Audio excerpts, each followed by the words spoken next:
Haai, goeiedag.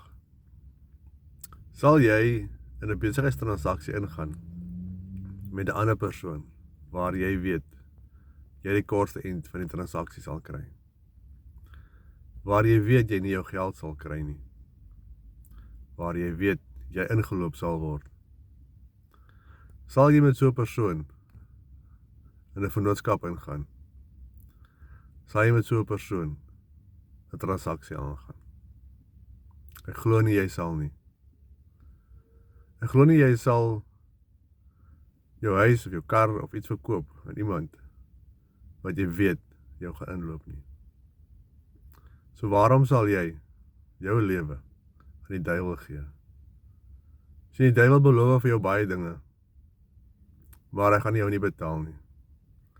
Hy gaan nie vir jou die lewe gee nie. Hy gaan dit vir jou wegvat.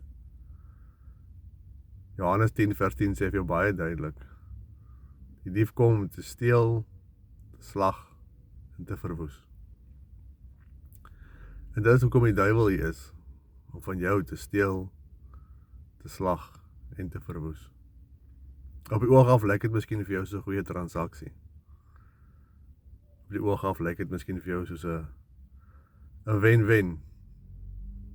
Maar as jy met die duiwel transaksie aangaan, is daar net een pad. Dis ewige dood. So ja, maak jou oë oop. Saam met wie is jy in jou lewe 'n transaksie mee besig?